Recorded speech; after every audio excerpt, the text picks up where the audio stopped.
Encuesta al Día.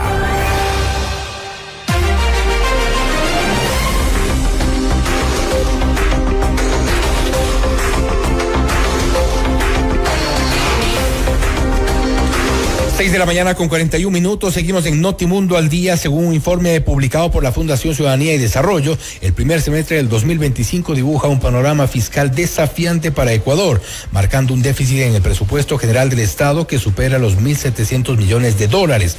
A esto se suma una preocupante subejecución de recursos, especialmente en inversión pública, que alcanza niveles históricamente bajos.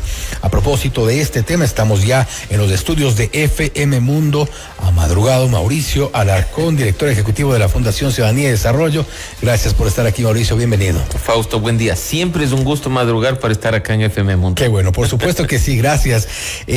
La ejecución del presupuesto estatal, ¿qué dicen las cifras y por qué es esta preocupante subejecución de recursos? Vamos a ver si podemos el primer cuadro que había pedido Andrés y lo vamos de alguna forma desglosando. Ahí tenemos.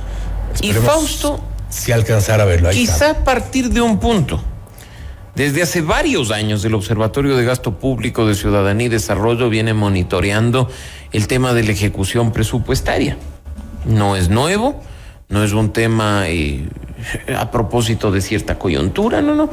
Recordarás tú incluso que cuando Guillermo Lasso estaba en la presidencia, fue uno de nuestros informes del que incluso se utilizó para, en la Asamblea Nacional, pedirle al gobierno una rendición de cuentas sobre los temas de ejecución presupuestaria, porque los niveles nuevamente eran bajos. Y creo que quizá aquí el punto de partida es mencionar que hay una situación económica crítica, como tú decías, durante el primer semestre del año, que es lo que se ha medido, que ya genera un déficit de 1.700 millones de dólares y un poquito más, porque tú tienes ingresos en la línea de los 11.250 millones y un gasto, comprendido entre gasto e inversión, de casi 13.000. Entonces estamos hablando que hay un déficit. ¿Qué significa esto? Estamos gastando más de lo que ingresa. Primer semestre. Si a esto, Fausto, le sumamos, y creo que es importante, como digo, partir de esto, lo que ha sucedido durante el mes de julio, ya segundo semestre, con la ejecución presupuestaria respecto de los ingresos petroleros, tema del que se ha hablado en los últimos días, probablemente cerremos el año con una cifra de déficit que nos preocupe aún más. Ecuador habitualmente ha estado produciendo 470, 465 mil barriles de petróleo. Así cerró, según las cifras del Banco Central, el mes de junio. No obstante, durante buena parte de julio, aproximadamente hasta la semana anterior, tuvimos una caída de la producción en el 91% aproximadamente. De 470 pasamos a producir 33,000 barriles. Y si bien es cierto, ya el gobierno anunció una mejora a propósito de la recuperación de un oleoducto, todavía no llegamos ni siquiera a la mitad. La última cifra que nos da el Banco Central, 27 de julio del 2025, nos dice que estamos produciendo más o menos 192,000 barriles de petróleo. Entonces, la situación ya de un mes nos va a generar un problema. Esos ingresos han caído. ¿Y por qué es importante señalar esto? Porque quizá uno piensa que no debe gastar lo que no tiene, no debe invertir lo que no tiene. Pensemos en el caso de un ciudadano como cualquiera de nosotros. No puede pensar en comprar un bien y endeudarse para comprar un bien si es que sus ingresos no le son suficientes. Incluso para prestarle, un banco le dice, oiga, ¿y cómo me va a pagar el préstamo?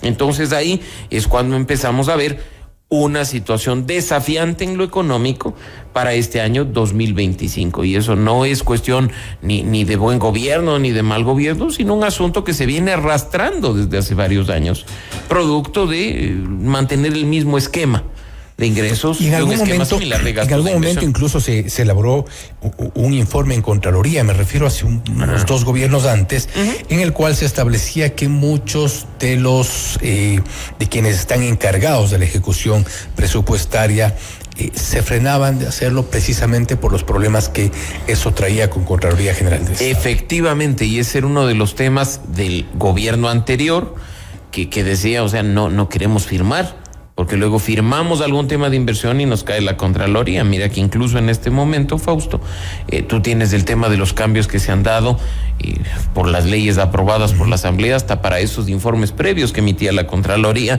y que en alguna medida blindaban, no sé si mucho o poco, a las decisiones de los funcionarios públicos respecto de cuestiones como estas, ¿no?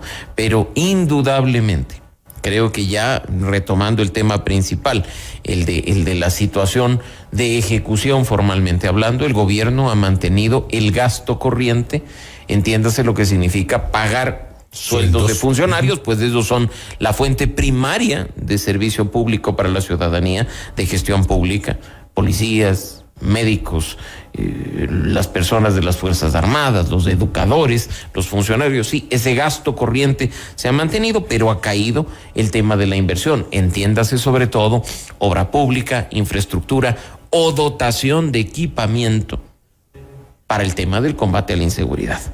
A propósito del tema del combate a la inseguridad, vamos a ver si podemos el cuadro 2, que habla precisamente sobre la inversión. Ahí lo tenemos. Entidades del Ejecutivo con mayor presupuesto y menor ejecución en inversión y capital. Tenemos ahí el Ministerio de Educación, 9.37%.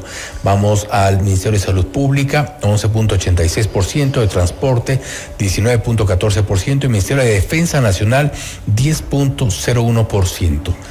Ministerio de Energía 5.98. Y mira que acá sí, la ejecución en este caso en cuanto a cifras de inversión es baja, y es lo que en muchos casos tiene que preocuparnos porque, por ejemplo, en el caso de la educación, estamos en una etapa en la que a propósito de las vacaciones se debe empezar a invertir, veremos cambios en este segundo semestre para el retorno a clases, la mejora de la infraestructura educativa. En el caso de salud, en cambio, debe ser un tema continuo. Tú has visto las quejas que lamentablemente hay en varios hospitales públicos, en varios centros de salud, que dicen no hay. Los sectores más sensibles son los que menos ejecución presupuestaria tienen. Efectivamente. Hablamos de educación, hablamos de salud, hablamos de seguridad, y ahí está Defensa Nacional, Interior, el Ministerio del Interior, y 13.86%. Y energía, el sector estratégico, Ministerio de Energía, 5.98%, en plena crisis petrolera, en plena crisis de electricidad y también los problemas en la minería. Y hago énfasis justamente también en el tema de energía, que es uno de los presupuestos menos ejecutados. Estamos hablando del 5.98%, de cara a lo que significa una crisis vivida el año pasado, de generación eléctrica para el país, en medio además de estos escándalos lamentables en los que dinero de inversión se ha perdido, en los casos Progen, en los casos de Austral, y creo que pues en ese sentido ojalá haya una decisión por parte de las autoridades de dicho ministerio de, independientemente de la crisis económica, hacer un énfasis en este tipo de inversión para evitar problemas que incluso generen un alto costo político para el gobierno. Ahora, no hay que perder de vista también que hay un crédito del Fondo Monetario Internacional, un desembolso de 600 millones recientemente, una línea de crédito mayor, nos han aumentado 1.000 millones, ese fue el anuncio del fondo, pero además un viaje a China al que hay que prestar mucha atención por lo que ya ha sucedido en épocas pasadas, en el que ya hay acercamientos a las entidades financieras de China, en el que ya hay acercamientos formales al gobierno, y podríamos más bien por esa línea, al igual que en un gobierno de hace más de una década, empezar a ver, por ejemplo, obras de infraestructura para ese tema de obras públicas que está muy pendiente, justo en la línea de lo que sucedió años atrás. Ahora, en el cuadro primero vamos, porque las cifras que revisamos son respecto de inversión y capital. Vamos al cuadro número 1, que es la ejecución presupuestaria. Entidades con bajo porcentaje de ejecución. Primer semestre del 2025, vemos en números rojos, Ministerio de Energía y Minas, nuevamente, 7.58%. Vamos a ver otro de los ministerios con menos, las universidades con 2.74%. 4%, Universidad de Seguridad Ciudadana y Ciencias Policiales. Otro de los ministerios, el Ministerio del Interior, 18.31%, Ministerio de Trabajo, 18.23%, de Turismo, donde tenemos o deberíamos tener un potencial gigante, 13.27%. ¿Cuál es la lectura? Mira, tú ahí tienes cifras en las cuales bueno, nos genera preocupación, pero hasta encontrarán una excusa para decirte, por ejemplo, la Universidad Pública de Santo Domingo de los Áchilas, de reciente creación, recién está pensando cómo funcionar. Eso no es justificación para no ejecutar presupuesto. 1.25%. Porque eso es, en definitiva, algo que nos cuesta a los ecuatorianos. Si bien es cierto, esta universidad, recordarás tú, se creó formalmente el año pasado, se ha dicho que acogerá a más de 3.500 estudiantes de ahí. Es una universidad pública financiada por todos. Nos dirán que, pues bueno, el presupuesto prorrogado, no prorrogado, pero 1.25%. O sea, la universidad funciona, no funciona, está haciendo las cosas o no. Esperemos que este tema mejore, así como otra universidad de reciente creación, como la Universidad de Seguridad Ciudadana y Ciencias Policiales. Estamos hablando de las más recientemente creadas por el Estado ecuatoriano, en la que también tenemos unos niveles de ejecución coloquialmente dichos hasta de llorar, ¿no? Pero más allá de ese tema de, somos universidades recientemente creadas, finales del 2024, ves las cifras de instituciones consolidadas como los ministerios, y aquí estamos hablando de ejecución en general, y claro, no son tan bajos como solo los de inversión, porque el gasto corriente se ha seguido haciendo. Pero el gasto y la inversión dentro de un presupuesto deben ir de la mano. Y a propósito de lo que el gobierno busca en este momento, la eficiencia sin afectar servicios públicos, muy bien podría evaluar efectivamente los presupuestos de las instituciones para no simplemente seguir con lo mismo. Porque son números que necesariamente contrastan con esta política de eficiencia del Estado. Hablamos de lo ocurrido en estos días, se requiere eficiencia, bueno, había que desinflar un poco al Estado. Y mira que a pesar de que es dolorosa la decisión, nosotros siempre, igual desde el Observatorio de Gasto Público, hemos sido muy críticos del tamaño de la infraestructura burocrática del Estado. Mira que nosotros en la época de Rafael Correa llegamos a tener 40 entre ministerios coordinadores, ministerios regulares y secretarías con rango de ministerio. Éramos el país de América Latina con más ministerios. Impresionante la estructura. Y si bien es cierto, ahora en redes sociales dicen no, pero Correa también despidió y todo, éramos una estructura estatal brutal. Claro, en una época de mejores condiciones económicas, pero totalmente inmanejable. Y le dejaron ese muerto, entre comillas, a los gobiernos que seguían, porque eso también tiene que ver con los asuntos de presupuesto y de ejecución. Y Lenín Moreno en 2018, recordarás tú, en agosto, si no estoy mal, ya emprendió una nueva reestructuración, eliminó los ministerios coordinadores, fusionó algunas instituciones, pero el resultado de la fusión fue la reducción de apenas 514 servidores.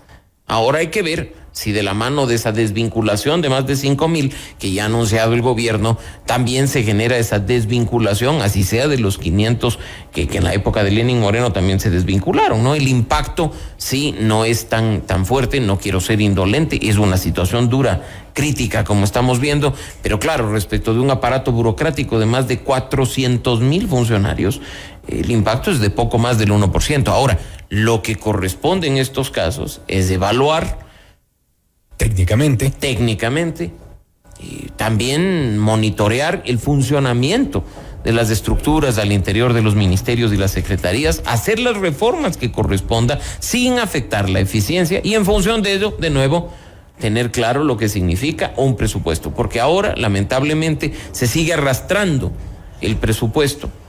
Y ahí es lo que se generan este tipo de desfases entre ingresos y gastos, ¿no? Que son cifras contradictorias, o al menos contradictorias con esta política de eficiencia del Estado. Una baja ejecución de presupuesto, baja ejecución de presupuesto para inversión versus lo que creemos que debe hacerse, que es insistir en la eficiencia del Estado, un Estado bastante más ágil, que ojalá y así sea. Mauricio, gracias por tu tiempo, gracias por haber estado con nosotros. Gracias, Fausto, siempre un gusto, un buen día para ti, para la audiencia de FM Mundo. Un detalle antes de despedirme que creo que es importante. Estábamos esperando el tema de las fundaciones, la ley económica urgente. ¿Qué se esperaría? ¿Cuál es la expectativa de esta? Bueno, mira lo que ha mencionado el día de ayer el presidente Noboa en su entrevista en una radio de Guayaquil. Creo que va en una línea en la que los ecuatorianos no vamos a decir que no. Es indiscutible que si el narcotráfico y el crimen organizado han permeado en las fuerzas de seguridad, en la justicia, también han permeado en las organizaciones de la sociedad civil. Y es necesario que pues los órganos de control, así como los entes de supervisión que están adscritos al Ejecutivo, depuren y eliminen a esas organizaciones que ya hemos visto en ocasiones anteriores han servido también dentro de estos esquemas. Pero incluso si hay organizaciones no gubernamentales que están financiando otro tipo de actividades, eso es detectable, y si se ha detectado, eso es... Se tenía que... Mira, yo no me voy a referir a casos en específico con nombres, pero tú recordarás que medios de comunicación hace algunos meses, incluso un par de años, identificaron organizaciones que sobre pretexto de la ayuda social, lo que estaban haciendo era invirtiendo recursos del narcotráfico en provincias costeras para dar cosas a niños, para mantenerlos cautivos, para ayudar, para hacer cosas. O sea, ese tipo de cuestiones ya deben estar, me imagino yo, en conocimiento del Estado, y se está buscando herramientas para una mejor situación de control y regulación. En buena hora por eso. De ahí hay que esperar a ver qué más hay. Si es que va, por ejemplo, en la línea, de nuevo, de una política de integridad, las organizaciones que transparentamos las cosas, que creemos en la integridad, que además defendemos y promovemos un estándar de transparencia y rendición de cuentas, jamás nos vamos a oponer a eso, pero ojalá no vaya el proyecto en línea con lo que ha sucedido en países hermanos, Paraguay, Perú, El Salvador, donde lo que se busca más allá del control positivo del tema de recursos o del tema de acciones por fuera de la ley, es también controlar lo que dicen y lo que hacen las organizaciones. Y eso, para que la ciudadanía nos comprenda, una ley de organizaciones en esa dirección podría ser tan o más perjudicial que una ley de comunicación como la que tuvimos entre 2013 y 2018, que en definitiva lo que hizo fue controlar indebidamente a los medios de comunicación y a los periodistas. Esperamos el texto en todo caso. Mauricio, gracias nuevamente. Ha sido Mauricio Alarcón, director ejecutivo de la Fundación Ciudadanía y Desarrollo.